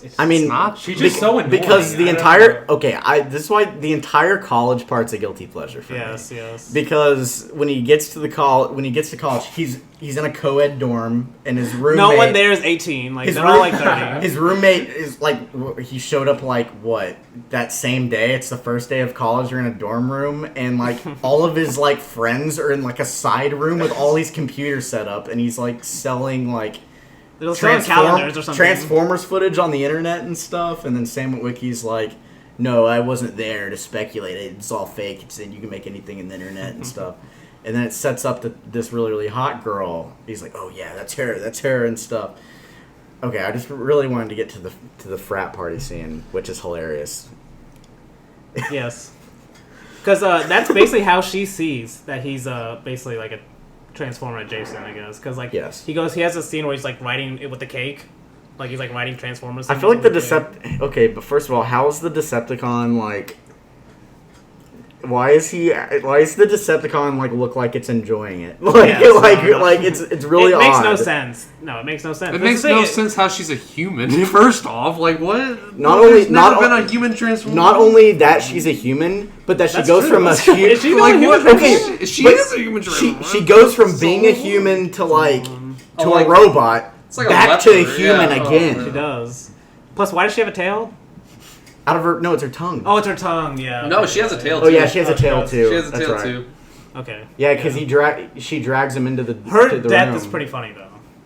When she just gets crushed by the light pole. It's the same way that Megan Fox thought they killed the small one in the first one. She just smashes it, and it's like the same exact plot beat as the first one. No, they run into the second one like with the car, in the light pole. I know, but it's like Megan Fox doing it. Okay, yeah. She has to have something. It's like the same. She has to have something to do. Yeah. Megan Fox's intro in this movie is pretty iconic, with her at that awful angle painting, the airbrushing the motorcycle with her ass up in the air. Yes. You know, it's just, an iconic shot. It's an iconic shot. Okay, I do want to mention, at least if I'm going to mention stuff I like from the second one, the ending, I do like that, because they actually filmed, like, on location there. Like, on a real pyramid and stuff. Which is, I can't believe they let them do that for a Transformers movie. But... yeah, that is crazy. That is crazy. Yeah, all of his stuff is filmed on location. That's what I kind of love about it. It's like... that's why I disagree when you're saying a lot of it's more close-up and stuff. I think that's more towards the beginning. Like, this last action scene, he does film it more like a traditional Michael Bay action scene. I mean, with, like, the pyramid yeah, stuff. And with all the jets... I'm talking with, like, the hand-to-hand combat, like, fighting. Yeah. Like, I'm not really talking about, you know, because you have, like, the big robot that's, like, all of, like, these machines put together, and he's, like, has his mouth, he's sucking everything in or whatever. The one with the big balls. The one with the big balls, yeah. Just randomly, like... do any... no... that's the thing. Like, it literally is... a lot of these movies are, like... he's, like, on the set almost. He's like, what would be a funny joke here? What if this Transformer had balls? And that's it. Like, that's how it gets in the movie. Like, it's not like any pre-thought and no more thought into it. Why does John Turturro climb the pyramid? Why doesn't he tell it the biggest Transformer ever is on top of that's it. a pyramid? Yeah, send the locations right there. Yeah. I don't understand why he has why does he climb it was up for it? the joke, Sam. Right? No, it's like... he said... doesn't he have, like, some kind of, like, I'm sensor under the enemy thing? screw. Probably right. Yeah. Doesn't he have, like, some kind of sensor thing that he has to put at the top of the pyramid so they know where to shoot at? I think he's just telling the coordinates. No, because the naval ship is maybe. really far away. Like, he's telling it basically on the radio. Okay, yeah. So I guess he's like, oh yeah, these are the coordinates I'm But at. I don't know why he can't do that, like, off to the side. Yeah. Too much thought. You're thinking too much. You're thinking too much. Yeah, we should talk about The Fallen. What is The Fallen? I have no clue. He's There's a prime, no backstory. you know? He's like the ugliest Transformer. He's a prime, you know? He is ugly. realize That's why I kind of want to talk about the third one, because the second and third one, they're structured very similarly. Like, the third one is the Prime, or Sentinel Prime. The second one is the Fallen. But they're both basically the same thing. They're both trying to bring Cybertron back to Earth. Yeah. Which one do you like more? 2 or 3? No, Sentinel. Or... oh, Sentinel. okay. Yeah. Because Sentinel's Leonard Nimoy, at least. Oh. Okay, I didn't know. And, like, some of his lines are fun, I guess. Yeah. But he's more believable. He's, like, one note, and it's, like, it's very obvious he's going to turn into a villain. Oh, yeah, very obvious. Like... and this is another way. Like, remember the second one starts with, like... it's like a unicycle Decepticon. Remember the huge one? We should... okay, we should... I've been thinking They're about the one this. that starts off in Hong Kong? Yes. We should talk about our favorite Transformers. Like, our favorite Transformer designs. Megatron. Or Megatron, yeah, honestly. Megatron, the third one. Like, Megatron, when he has, like, whenever the Mad Max. Dude, like, just look to anytime him. Megatron Yes. turns into a starship form, I'm like, let's go. This is a random one, but Honestly, yes. His start like he's got the best Transformer like the way he transforms in it. He's literally a fucking spaceship. Like yeah, he's the cool. first Like, one. what? No, because when he escapes in the awesome. first one, it's kind of cool. He's got a really Oh, yeah. menacing Like when look he, to him too. yeah, well, oh when he, yeah. when And he, he's huge. He's Well, he also much has bigger than and the like he's Autobots. he has his destruction always on him. Like he has like a random arm, like an implanted arm, and from the second one on because like Optimus tore it off in the first one or some shit. He's got that head scar in the third one where Optimus tore off his face in the second one. Fucking Optimus, man, this guy. No, and he is always kind of like he's always like losing basically. He's always second place, especially in the second and third one. Yes. That's what. You know, That's how they get him in the third one. Yeah, that's how. That's so stupid. Like, oh. It would be more interesting if it's not her doing it. Yeah, it's so. Like, they it's just had to so give her. stupid. They had to give her a reason to feel important. So like, hey, go make Megatron feel jealous of Sentinel. And Like, it works somehow. Oh, God. Yeah, no. Like, because we are talking about the third one, I guess. But if I was Megatron, I would let Sentinel kill Optimus first, And then kill him. Sentinel, yeah, why would you do it right yeah. before he's about to kill Optimus? Yeah, why would you do it? Why would you save Optimus? Yeah, it doesn't make sense. Just to kill Sentinel. Oh god, and then Optimus doesn't even pay back the It's favor. like a just Batman- rips it's your like a face Batman- off again. It's like a Batman Joker thing. You know, they need each other.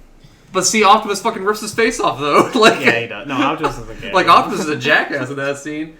This man saves your life, and you repay him by an axe to the face. What about the Autobots' plan from Optimus? He's like, all right, They have a plan. we'll ditch the planet, then we'll leave, and then he allows everyone to get massacred. Yeah, this not everyone. In the city. Not everyone. Oh my gosh, dude. There's a lot of people. Yeah, there's so many people. But the humans wanted him gone in that one. That's one where it kind of makes sense. Because they're blaming Optimus for what happened. He waits so long. It's not that long. They are completely harvesting Chicago.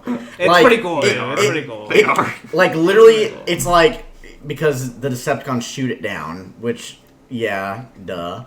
They shoot off, but they really didn't leave all along. They were just chilling and watching the news. Like, literally, the Decepticons are, like, blasting, disintegrating people on the streets. Like, the humans had to know. Because there's so much, like, I feel like they do a decent job of at least setting up that they're blaming Optimus for what happened. Because Optimus is the one that brought Sentinel back to life. Yeah. So, of course, when Sentinel turns evil and is trying to destroy the world, like, they're going to blame Optimus. I kind of buy it too. And another thing I like about when they actually leave is they actually shot a real space shuttle. Like, that's real. Really? All of that's real. Like when they're shooting the space shuttle off. It does look like it. Yeah, it's crazy. Like, cool. Shia LaBeouf has a story about how like he had like the worst day on set with Michael Bay during that scene and stuff. But I mean, that's kind of what I love too. Like I like the idea of the Transformers at least leaving for a little bit, because you do get to see the destruction, which is cool. You get a cool moment of like the Linkin Park song playing loud, where they're all like driving through the city, like the Chicago. Oh, yeah, everyone's the going. Slow song. Yeah. Yeah. I think I want to use that at the end. And Shia LaBeouf's like crying, looking at the destruction, there's skulls and skeletons on the side of the road. He makes a hit, dude. He makes a hit. Yeah. Until the Autobots just show up again, but okay. I don't know why I kind of like the Sam Witwicky stuff in the second one and the third one. At the start, like I like the college stuff, and I John Malkovich, and I like the job search. Yeah, stuff. The job search it's stuff funny. It's funny. It's pretty funny, and John Malkovich is hilarious in that movie. I mean, Kim Jong, he's like, but he's in one scene or two. He's like in two. Oh yeah, when he drags him in the stall, and like it looks like they're getting a little frisky in there, and then John Malkovich just walks in. He's like, it's not my job to tell you what you can and can't do in a stall on your break or whatever he says. It's pretty. And when because that or when he yells at that girl for having like the wrong colored mug. That was funny. Yeah, that was actually funny. It's like, make sure to tell her she's got a red cup in the yellow crying because the guy comes up. And he's like, fucking stupid. Like, and he just throws the cup away and just starts crying. It's who's hilarious. Like? Because I don't think we see this like bird transform in the other two. No, this is the assassin. One. Yeah, like it's Shockwave's like Shockwave's assistant kind of like. Yeah, I like the bird. No, Shockwave's really cool. Shockwave he's another. Like, I don't understand why he doesn't just stay with his worm the entire fucking time, because that thing's amazing. Yeah, the worm's great. The worm's really cool, because that's what I was saying. He would never die if he just stayed with that thing. Set up the same, where the first one, the second movie starts with like the unicycle. Yeah. That's what I call it, the unicycle Decepticon. Mm-hmm. The third one, almost exact same opening, but instead of a unicycle one, it's in Chernobyl. It's Chernobyl, and it's Shockwave. That's right.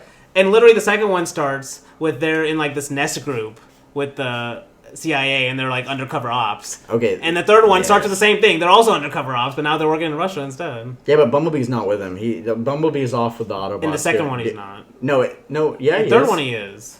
In the third one, he's with the Autobots. In the second one, he's not. Yes. Yeah, I like this. The thing I like the action a lot more in 3, because of a lot of the ideas that they had to do with the creation of the Transformers and like what more you can do with it. Because like you have a lot more cool parts where you get to see like the mid transform. So like Bumblebee's like kind of transforming and shooting, and he's like widening out and driving around doing cool maneuvers and stuff. Like they utilize the transforming aspect a lot more in part 3. Like, they use it as, like, during fight scenes, they'll transform really fast and then get out and then transform back. And well, yeah, especially whenever Starscream's going in between all the and shooting and like fighting all the other American planes. He's like literally, it's like he's like flying. They transforms them and smacks them out. Oh, that's in the first one, right? I thought it was the third one. No, it might be in both. It might be in both, honestly. That was one of my favorite shots. That was one of my favorite shots in the first one, because it's filmed like Top Gun. They're like flying like through the city and stuff. It's really cool. The first one. And that's when Starscream comes and he just starts smacking them. And he just transforms and then move, and then it's so cool. Yes, because it literally is just like, it's just unfair. Like Like, you're in a plane going just as fast as this guy, but he can, like, transform and smack you out of the air. It's not fair. I'm thinking of that one shot in part one, back to part one. But it's just tying to Starscream. But it's like when they're fighting in the middle of the city, they're on the ground. And then Starscream's like right above him, and then he transforms right above Sam, and it's like a POV shot from under, and then he like zooms off, like so cool, so cool. No, and that's kind of what I mean. That's one of the strengths of Transformers movies is when you actually talk about at least the scene itself, to some degree, at least a lot of it, maybe not all of it, but a lot of it does feel like you're watching a robot fight a real fighter jet. It actually does kind of look like it, you know, and at least makes you think about that, you know, like at least what would a 30-foot robot fighting over you look like, that kind of thing. And I think he does, like Spielberg said, I thought he would do the best job of what it would be like for a car to transform or something like that. Yeah. Michael Bay, he does a good job of that. And the set pieces at the end of 3, and there's a because that action scene. Before we get to the end, though, I wanted to mention. Remember with the bird, because I was getting to this earlier with that bird character. Like when, like the almost horror-like scene when he's with the daughter, like the and nice it's like robot. Yes. Oh, I fucking love it. It's like, is your daddy home? Like, yeah. And then the next cut is like they're like at a tea set, and the robots turn. And it looks like another girl. He immediately turns too. He doesn't even care. It's like as soon as he shows up, he's like, I gotcha. Yeah. And this guy's like, oh, what are you doing in my house? and just by that one line, he's like, oh, this guy's already working for him, of course. He shows up in the office. No, and that's like Ken Jeong's main scene. And throws him out the window. Yeah. And then John Malkovich is like, nothing to see here, nothing to see here. Folks. No, what he says is, you can keep watching him, but he's not getting up. Man. He's not getting up. No, he's like, you can keep watching him, but he's not getting up. You all read Humpty Dumpty. It's so funny. Funny. That's something more. And dude, honestly, it's like mean-spirited humor, done right. Oh, yeah, it is. No, because that's America. I mean, that's literally like if that happened on Wall Street. Fuck, they say the same thing. Like, yeah, they're like, all right, you guys have seen it.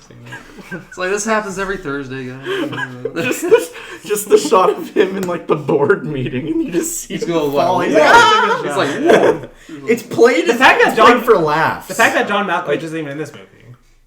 Like, it's just played for laughs. No, the whole thing. Like, he does not need to be in it. Like, I think, honestly, the reason they put him in it was just because, watching it this time, there's a scene where John Malkovich is, like, seeing Bumblebee for the first time, and he's acting like it's his last scene in the movie. Yeah, it's his last scene in the movie, and he's acting like it's a dog. Like, he's a dog. Or he's the dog in the situation. He's trying to fight him. And I literally thought, And I was like, I literally think Bay thought, like, what actor would be good at this? It was like, John Malkovich. Yes. That's like probably what went through his head. That's very smart. Because he's not in it after. Like, there's literally no other point just for him to like kind of be comedic humor for like the first third of the movie. Okay, but yeah, we just got silent. Okay, you wanted to mention the end of why do you like the third one better? Because I kind of want to get into why I like the third one better too. There's a lot of different set pieces that are cool in it. I mean, you have the tower falling because it's constraining the tower, the big like what is it, the tentacle thing.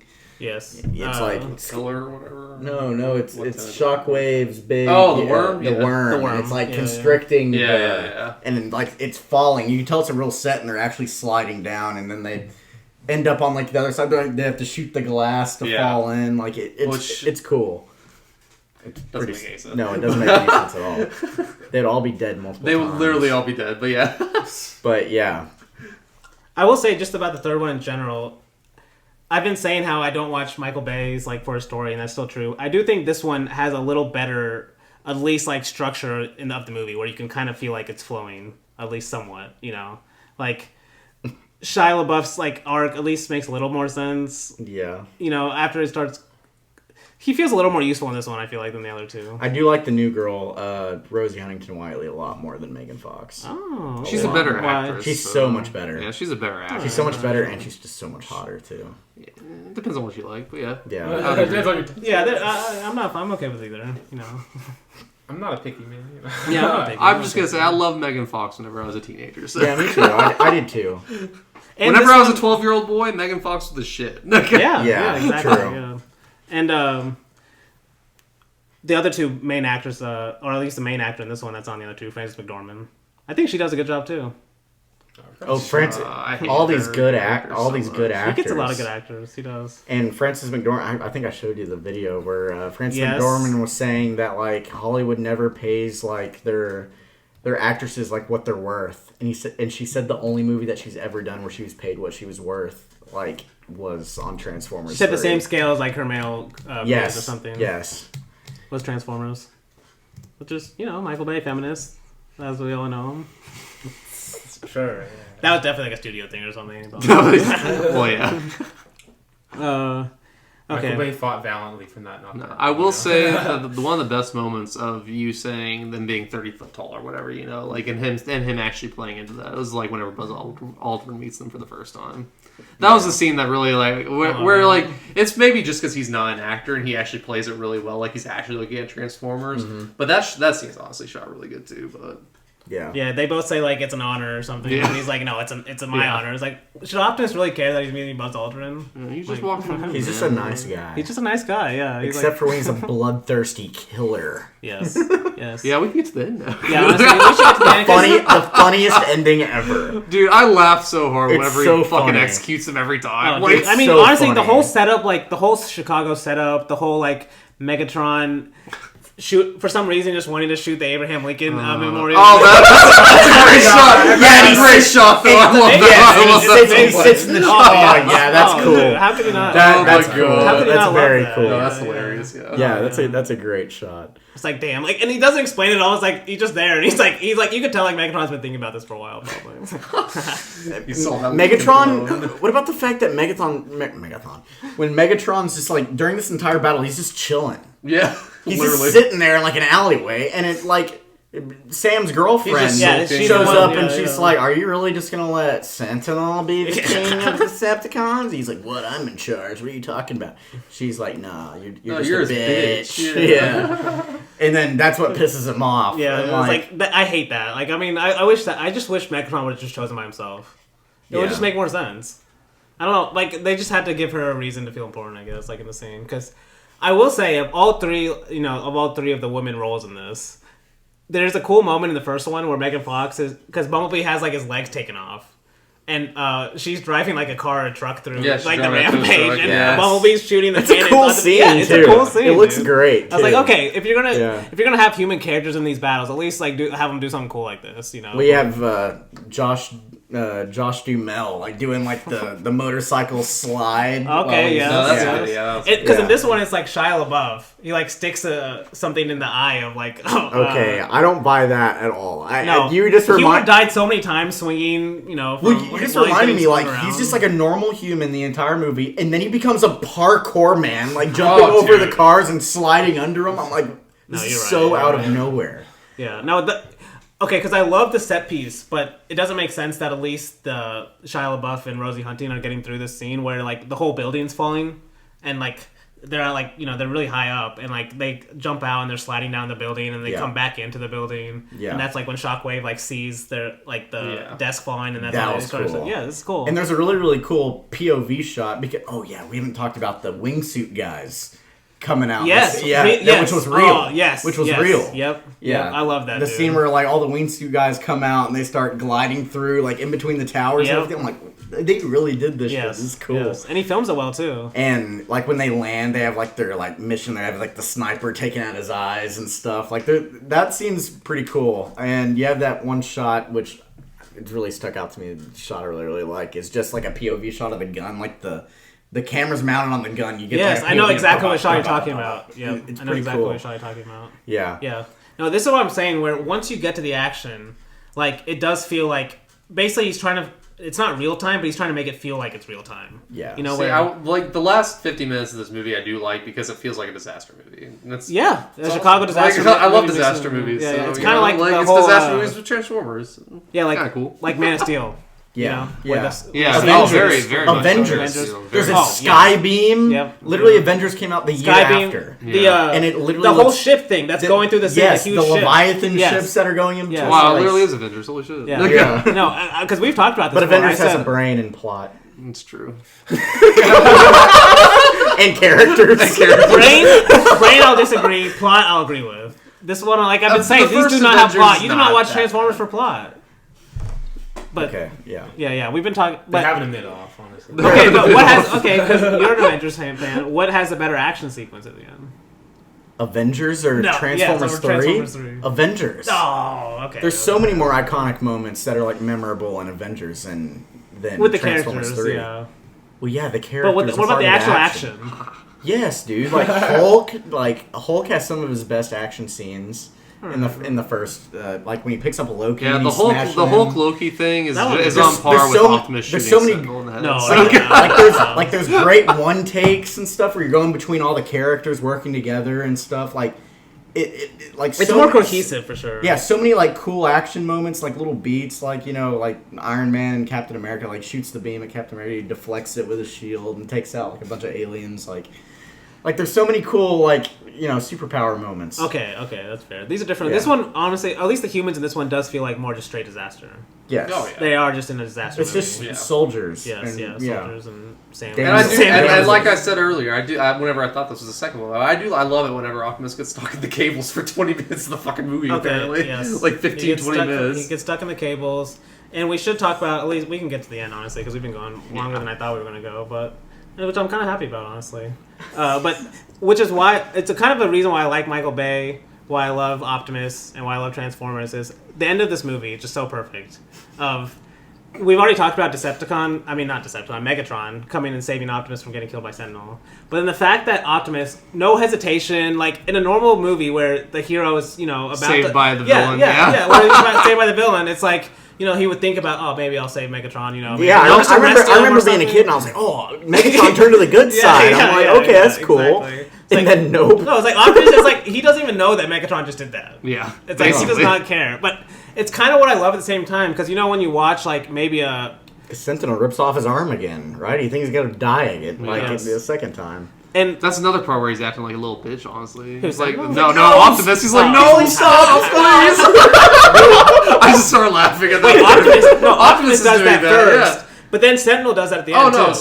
Because Optimus puts the shotgun to his head. He's like, no, Optimus, no! And then he shoots him right in the head. But that's after, because, Megatron brings down Sentinel. He's like, I want to be in charge. And then he gets an axe. He stands up and he's like, we'll see about that or something. And then, he puts down his mask and he just chunks that axe in his face. It rips his face off. Blood splatter goes everywhere. Yeah, Megatron's face. Yeah, because it's literally one of my favorite shots in the movie. Maybe my favorite, because the sound is so good when he pulls the axe out. And it literally sounds like maybe, at least in your head, what you would imagine. Yeah, all the crunching of the machine.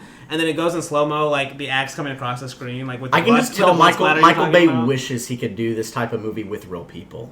He's obsessed with, the killing and the violence and, ripping off arms and faces, And that's kind of what I've been saying, maybe just to conclude it is, how in a normal movie, or not a normal movie, maybe a normal blockbuster, where the hero at the end, he has the gun in the face of the villain, and he's like, no, I'm going to save you, because I'm the actual good guy. Yeah, he's going to spare him. Yeah, he's going to spare him. I'm the good, you're the evil. No, he just cocks his gun. This is what makes us different. No, Michael Bay's like, fuck that. Nope, this is what we all want to see deep down. We want to see the hero I agree shoot with the you villain, on this. right? And Michael Bay's like, this is what I'm giving you. I'm going to give you the yes. fact that Optimus does not care, and he's going to kill the same way the bad guys do. Yes. This is what we all deep down want to see. But he blows his brains out, in 3D. Yeah. No thought, no thinking. It's literally an execution. It's fucking hilarious. I laughed every time. He shows up and then Sentinel's like, all I wanted was our race to survive, and he's like, you guys had your chance. Boom! Blows his brains out. It's the Decepticons are the good guys from their point of view. From their the humans are the Decepticons too. Yeah, they are, because they're the ones sending the Autobots back. They're like, no, we care about us. The Autobots are just this rogue. It's not that the Decepticons are good. It's just that are the Autobots good? Is there any? Really, they're only good because they defend the humans at certain moments. It feels like the Autobots got ousted for their ideologies on Cybertron, decided to take it down with them, and then the Decepticons decided to follow them to Earth. That's what it feels like, honestly. Yeah. All right, I like that theory. I like that theory. Because every villain is pissed off at Optimus. Oh yeah, obviously. Because Optimus was, I guess, their leader and just gave up on him to screw it on, just let the planet explode and die. Or I don't even remember how the planet got exploded or got exploded. I don't know. Well, in the third one, it did. Apparently, it's just out there in space and they bring it to Earth, and then it gets exploded whenever they destroy the pillar. No. Yeah, but what's the planet all about? Don't they need something to? Because aren't they need slaves for something? No, they're like. I forgot everything. They're like growing Transformers in eggs or something. And yeah, like, Megatron has an egg with him at some point in this movie. Like, or Starscream like pulls, like he mentions, because like the Fallen's just chilling and like this other planet, and then like Megatron comes up because he gets resurrected from the dead using the thing, and then he just shows up like Starscream, and he has like a little kid Transformer. He's like, they keep dying, and just drops on the ground. Yes. He's like, we need more Energon. What is Energon? They say it 1,000 times. And the second one, that's part of like Earth has Energon. That's why. What is Energon? What is Energon? It's just completely ignored in the third one. But what is it? It's just completely ignored. It's just an idea. They never show us what Energon is. It's like how humans need water, you know. But the Transformers are Energon. They keep like have like a wand, like your Energon readings are going off the charts. That's true. That's You've touched a Transformer. You're Energon. You know, it's like. Oh, I thought that was a radiation reading.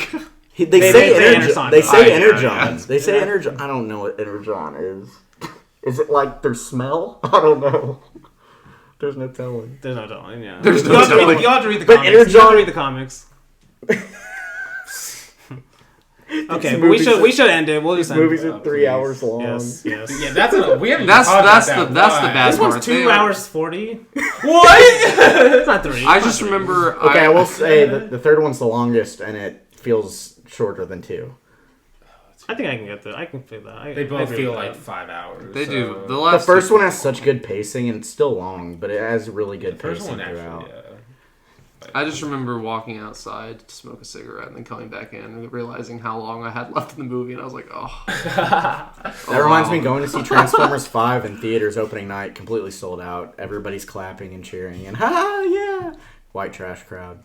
Hey, you were there. But yeah, I was there. I was there. But I went and saw it with like a group of friends, and I didn't even know how far I was into the movie. I was like, I just went and took like a 20-minute shit in the bathroom, and then went out and sat and scrolled through Twitter on the bench, and then went back in, and there was still an hour and 45 minutes left in the movie. What movie was this? Transformers 5. Oh, 5. We didn't do 5. Okay, I think even I can say 4 kind of holds up still, but I haven't seen 5. But 4 and 5 are not as good as the first 3. 4 does not hold up. It would hold up if they used the Dino Bus more than holds 5 minutes in the fucking movie. The last 5 minutes. They made you sit through 2 and a fucking 45 minutes of movie just to get the dinosaurs. Are you serious?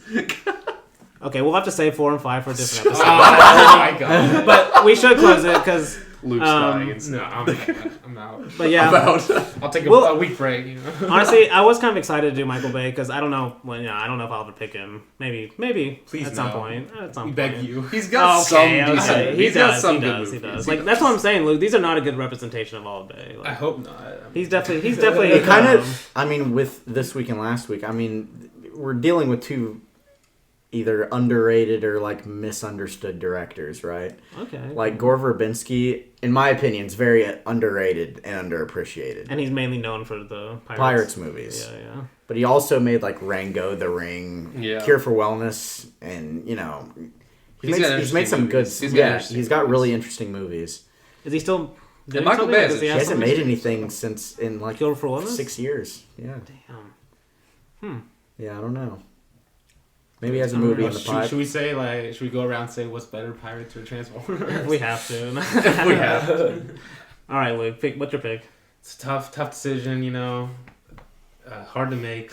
I think I'm just gonna give the edge to Pirates, Give it just barely. All right, Blake. Yeah, it hurts. Yeah, I think Bryan said it perfectly earlier. Whenever he said Pirates grows with the audience that's watching it, and Transformers doesn't. That's really why I like Pirates a lot more. Like it really does grow on more rewatches. Whereas Transformers, it's not like I could literally fast forward through the first 2 hours of Transformers 3 and I'd be happy. No, just you missed a lot of funny stuff. We even just did you just say like I don't even care about the first 2 hours? Like I only care about the last 45 minutes. That's why I said you don't have to care as much about honestly any of it story wise. If you're watching for the action, which is the main reason to watch a Michael Bay movie, is how he films action.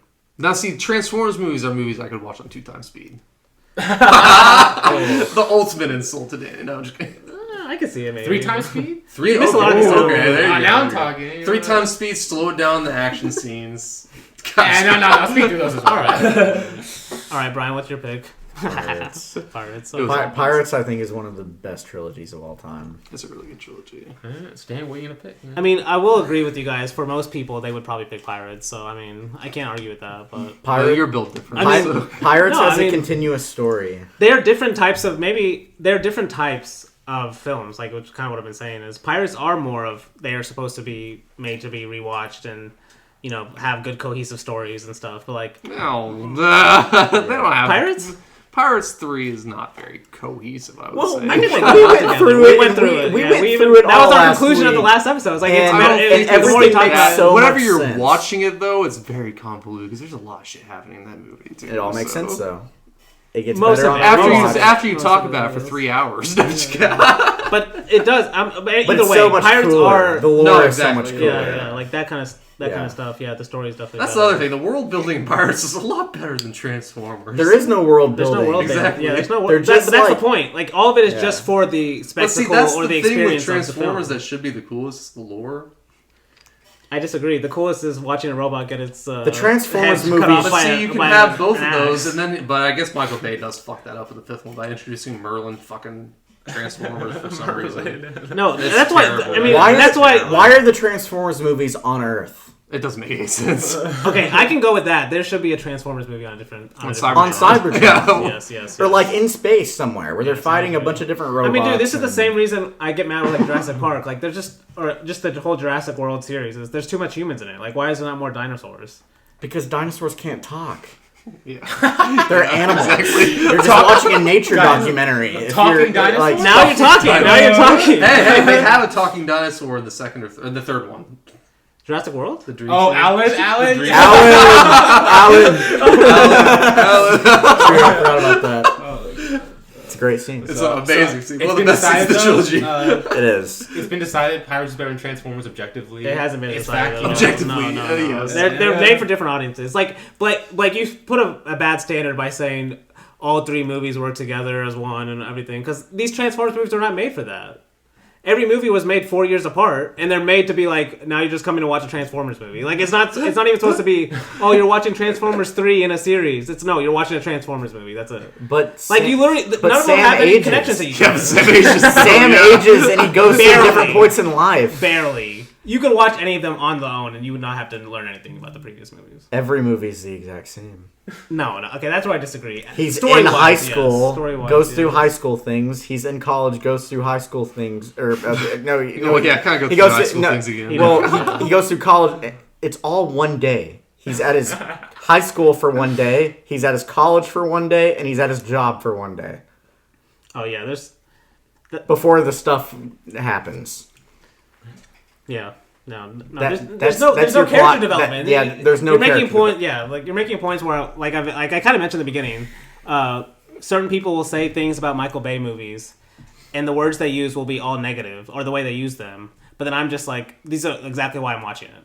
Like when you say there's no character development, I'm like, when I watch a lot of movies, I'm like, why are they wasting so much time on character development? Like, it's already a movie. We know that we like the characters, so you don't have to spend so much time developing them. There's not character development for like the ones we want to see either.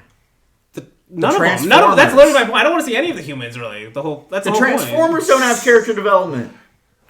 Optimus has some. No, he doesn't. He's a bloodthirsty murderer in all three. How all three movies end? With them The going same way. The same way. No, there's no story. I can't make a story argument for why the Transformers movies are even good, honestly. It's literally about the experience of... It's the experience of saying, oh, did you remember when this robot killed this human, or this robot killed this robot, or this... robot fought in the air with this ship or this plane or something. It's literally about watching moments like that happen on the screen. That's literally what the movies are about. Yeah, in a lot of ways. I mean, that's further exemplified through the fact that as soon as the action ends, the movie ends. For all three. Another thing, what I love, I hate there's movies when there's they no have character epilogues or anything to explain. yes. Like it set up anything else. It's just it's over. Optimus, you're getting your they one kill speech. the bad guy brutally. And horrifically. Someone's saying a villainous way. And then everyone's just nice, at the end, and Optimus gives a speech. And the camera drifts off. The camera drifts off to Linkin Park. Yeah, to Bumblebee in car form while Megan Fox and Sam Witwicky are on top of the hood. Kind of weird. And all the other Autobots are watching. Oh man, that's so weird. Hey, to be fair, I might watch it. It's a perfect ending for the first one. Perfect ending. All of them are perfect endings, honestly. But, I mean, to end this podcast, what are we doing next week? Shyamalan, right? I think we're doing Shyamalan. Yeah. We haven't doing decided this new movie. Yeah. Knock on the cabin. Knock at the cabin. Knock out the cabin. But we haven't decided the other one yet, so... Yeah, surprise movie. Probably, maybe Signs. Who knows? It'll be one of them. All of them have twists, really. But except for this one, apparently. Yeah, this one does not have a twist. Oh, really? Yeah, that's why it's... that's okay, why. but that one with a good twist would probably make a good pairing. But. Or maybe there's a twist. I just guessed it 20 minutes in. That's the twist. No, that's the twist. I don't know. But, okay, all right. Until next time, hope to see you floating through the clouds.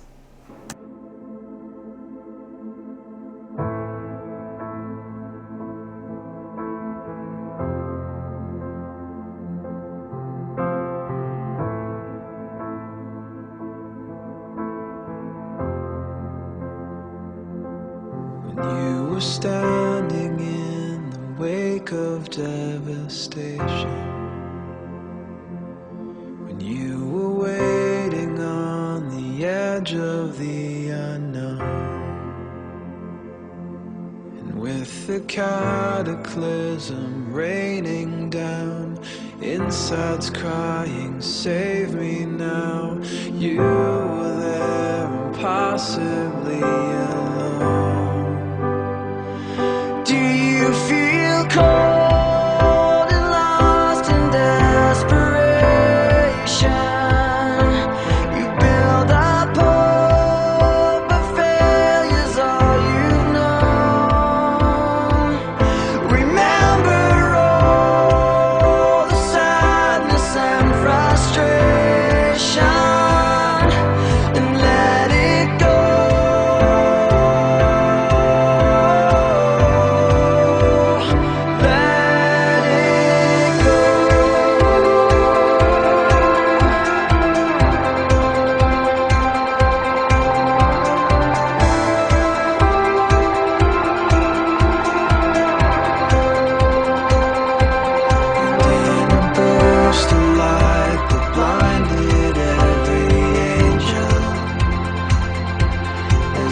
The sky had blown the heavens into stars.